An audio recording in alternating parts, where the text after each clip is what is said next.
Hey guys, welcome to Janet with Banu channel. So இன்றைக்கான reading எதை பற்றி அப்படின்னு கேட்டிங்கன்னா, எல்லாருடைய மனசுலேயுமே இந்த ஒரு கேள்வி இருக்கும். ஏன் என் கையில் மட்டும் காசே நிற்க மாட்டேங்குது? நானும் எல்லோரும் மாதிரியும் தான் சம்பாதிக்கிறேன், நானும் எல்லோரும் மாதிரியும் தான் ஓடுறேன். ஆனால் மற்றவங்களாம் என்னை விட கம்பேர் பண்ணையில் நல்லா இருக்காங்களே, நான் மட்டும் ஏன் இப்படியே டவுனில் இருக்கேன்? எனக்கு மட்டும் ஏன் காசு சேரவே மாட்டேங்குது? என்ன தான் பிரச்சனை? நான் அன்லக்கி பர்சனா? அப்படின்னு நிறைய கொஷின்ஸ் உங்கள் மனசில் இருக்கும்.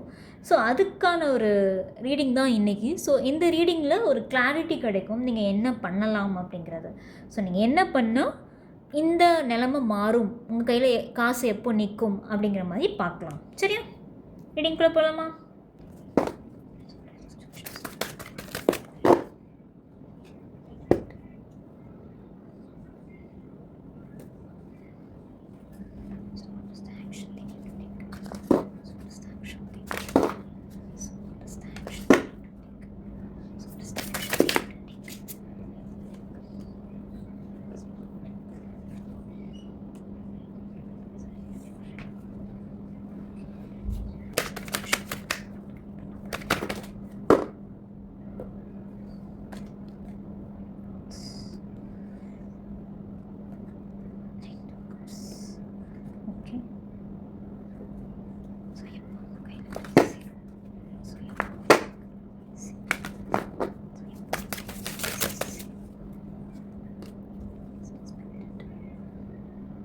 ஓகே, ரீடிங் சொல்லலாமா, பார்க்கலாமா?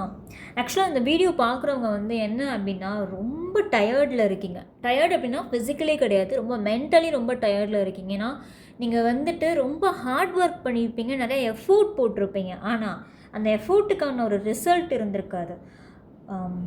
வேலை பார்க்குற இடத்துல ஒரு அப்ரிஷியேஷன் இருந்திருக்காது, வீட்டில் ஒரு அப்ரிஷியேஷன் இருந்திருக்காது. வீட்டில் உள்ளவங்களுமே வந்து உங்களை ஒரு பொருட்படுத்தியிருக்க மாட்டாங்க. பிகாஸ் நீங்கள் நிறையா பணம் செலவு பண்ணியிருப்பீங்க, வீட்டில் உள்ளவங்களுக்காக நிறையா செலவு பண்ணியிருப்பீங்க, பார்த்து பார்த்து எல்லாமே பண்ணியிருப்பீங்க. ஆனால் வீட்டில் இருக்க ஒருத்தர் கூட அவங்கள வந்துட்டு அப்ரிஷியேட் பண்ணியிருக்க மாட்டாங்க. ஓகே, நமக்காக தான் கஷ்டப்படுறாங்கன்னு அப்படின்னு எந்த வகையிலுமே வந்துட்டு உங்களை தூக்கி வச்சு கூட பேசியிருக்க மாட்டாங்க. பார்த்திங்கன்னா வீட்டில் நீங்கள் சிப்ளிங்ஸ் யாராவது இருப்பாங்க, அவங்கள ரொம்ப பாராட்டி பேசுகிறது, ரொம்ப இது பண்ணி பேசுகிறது. ஆனால் ஆக்சுவலாக நீங்கள் தான் நிறைய எஃபோர்ட் போட்டிருப்பீங்க அவங்க குடும்பத்துக்காக. ஆனால் உங்களை ரொம்ப உயர்த்தி பேசாமல் உங்கள் சிப்ளிங்ஸை உயர்த்தி பேசுகிறது. ஸோ இதனால் என்ன ஆயிருக்கு அப்படின்னா, அவங்களோட சுச்சுவேஷன் இப்போ என்னவாக இருக்குன்னா, ரொம்ப டயர்ட் ஆகிட்டிங்க மென்டலி. ஓகே, லைஃப் வந்து ஆன் தி ஃப்ளோவில் போட்டும், நம்மளும் போவோம். ஸோ நம்மளும் எல்லார் மாதிரியும் கூட்டமாக போயிட்டே இருப்போம், பார்த்துக்கலாம், என்ன வருதோ வரட்டும், இதுக்கு மேலே என் லைஃப்பில் நான் என்ன பண்ணி நான் என்ன ஆக போகிறேன் அப்படிங்கிற ஒரு மைண்ட் செட்டில் இருக்கீங்க. நீங்கள் என்ன தெரியுமா ஆக்ஷன் எடுக்கணும்? ஆக்சுவலாக நீங்கள் வந்துட்டு எல்லோரும் யோசிக்கிற மாதிரி யோசிக்காமல் உங்களுக்குன்னு ஒரு தனியாக ஒரு எப்போவுமே ஒரு யோசனை வச்சுருப்பீங்க. இப்படி பண்ணால் நல்லா இருக்குமோ, இப்படி செஞ்சால் நல்லா இருக்குமோ, என் லைஃபுக்கு இதுதான் தேவை, நான் இப்படி தான் போகணும்னு நினைக்கிறேன். பிகாஸ் நீங்கள் வந்துட்டு லைஃப் வந்துட்டு மற்றவங்க எல்லாரும் புஷ் பண்ணுற பாதையில் நீங்கள் போயிட்டு இருந்திருப்பீங்க. பட் ஆனால் நீங்கள் ஒரு பாதை சூஸ் பண்ணி வச்சுருப்பீங்க. இந்த பாதையில் போனால் தான் என் லைஃப் நல்லாயிருக்கும் நீங்கள் சூஸ் பண்ணி வச்சுருப்பீங்க. ஆனால் மற்றவங்க எல்லோரும் சேர்ந்து புஷ் பண்ணுறது எங்கேன்னு பார்த்தீங்கன்னா, மொத்தமாக எல்லோரும் பொதுவாக போகக்கூடிய ஒரு பாதையில் உங்களையும் புஷ் பண்ணிகிட்டு இருப்பாங்க. ஸோ அதனால் ரொம்ப மென்டலி டயர்டாக இருப்பீங்க. ஆனால் கொஞ்சம் ஸ்மார்ட்டாக யோசிங்க. எல்லாத்துக்குமே வந்து ரொம்ப சிம்பிள் சொல்யூஷன் தான் இப்போதைக்குன்னு. நீங்கள் ரொம்ப கஷ்டப்பட்டு ஹார்ட் ஒர்க் பண்ணி எஃபோர்ட் போட்டு உழைச்சி அதெல்லாம் தேவையே இல்லை. ரொம்ப ரொம்ப சிம்பிளான வழிகள் நிறையாவே உங்கள் கண்ணு முன்னாடியே இருக்குது. ஸோ அதெல்லாம் ட்ரை பண்ணுங்கள். கட்டாயம் உங்களுக்கு மணி மேனேஜ்மெண்ட் வந்து அதில் கொஞ்சம் சரியாகும். அண்ட் மோர் ஓவர், எப்போதுமே பேசிக் நீடையும் தாண்டி எப்போதுமே யாருக்குமே தெரியாமல் ஒரு அமௌண்ட்டு மட்டும் எடுத்து வச்சுருங்க. அது 10 ரூபாயாக இருக்கட்டும், இல்லை 1000 ரூபாயாக இருக்கட்டும், வாட் எவர். நீங்கள் சம்பாரித்த காசுலேருந்து யாருக்குமே தெரியாமல் ஒரு அமௌண்ட் எடுத்து வச்சுக்கிட்டே வாங்க. அது வந்து கண்டிப்பாக அது உங்களை தவிர வேறு யாருக்குமே தெரியக்கூடாது. சரியா? அண்ட் மோரோவர், புது ஜாபுக்கு ஏதாவது போகணும்னு நினைக்கிறீங்களா? தாராளமாக போங்க.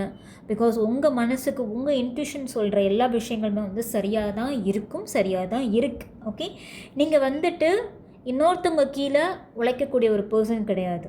நீங்கள் தான் வந்துட்டு லீடராக இருந்து ஒர்க் பண்ணக்கூடிய ஒரு பர்சன். ஸோ யாராவது பிஸ்னஸ் பண்ணணும்னு நினைக்கிறீங்களா? தாராளமாக பிஸ்னஸ் பண்ணுங்கள்.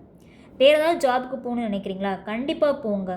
உங்களுக்கு என்ன உங்களுக்கு என்ன வருமோ, உங்களுக்கு என்ன தெரியுமோ அதை அக்செப்ட் பண்ணிக்கிட்டு அது சம்மந்தமான வேலைகளை செய்ய ஆரம்பிங்க. கண்டிப்பாக அதில் ஒரு க்ரோத் சக்ஸஸ் வந்து உங்களுக்காக இருக்கும். சரியா? ஸோ நீங்கள் என்ன ஹார்ட் ஒர்க் எஃபோர்ட் வந்து உங்கள் மனசுக்கு பிடிச்சி எப்போ அதை வந்துட்டு பண்ணுறீங்களோ அப்போது அதுக்கான எஃபோர்ட் வந்து கண்டிப்பாக உங்களை தேடி வரும். சரியா? நீங்கள் பிடிக்காம ஒரு ஜாபில் இருக்கிறதுனாலையோ இல்லை பிடிக்காம ப்ரெஷரில் ஒரு வேலை பண்ணுறதுனாலையோ அதை நீங்கள் எவ்வளோ தான் பண்ணாலும் அந்த இடத்துல ஒன்றுமே ரிசல்ட் இருக்காது. ஸோ நான் திரும்ப திரும்ப சொல்கிறது, உங்களுக்கு பிடிச்ச ஒரு கெரியரை சூஸ் பண்ணுங்கள், உங்களுக்கு பிடிச்ச இடத்துல வேலை பாருங்கள். அப்போ தான் மனசு லேசாக இருக்கும், உங்களோட ப்ரெஷரும் குறையும். அப்போ தான் நீங்கள் வந்து சொல்யூஷன்ஸ் எல்லாமே ரொம்ப சிம்பிளாக வந்து ஈஸியாக இருக்கிற விஷயங்கள் எல்லாமே உங்கள் கண்ணுக்கு தெரிய ஆரம்பிக்கும். இவ்வளோதானா, இதை முன்னாடியே பண்ணியிருக்கலாமே அப்படின்னு உணர்கிற அளவுக்கான விஷயங்கள் வந்துட்டு நடக்கும். கண்டிப்பாக யாருக்கும் தெரியாமல் மணி எடுத்து வைக்கணும். இது ரொம்ப ரொம்ப அவசியம். சரியா? ரொம்ப கஷ்டம்லாம் இல்லை. மற்றவங்க மாதிரி நீங்கள் இல்லாமல், அதாவது எப்படி சொல்கிறது, ஆட்டு மந்தையோட மந்தையாக இல்லாமல் நீங்கள் தனித்து ஒரு பாதையில் போங்க. கண்டிப்பாக அது வந்து உங்களுக்கு சக்ஸஸை கொடுக்கும்.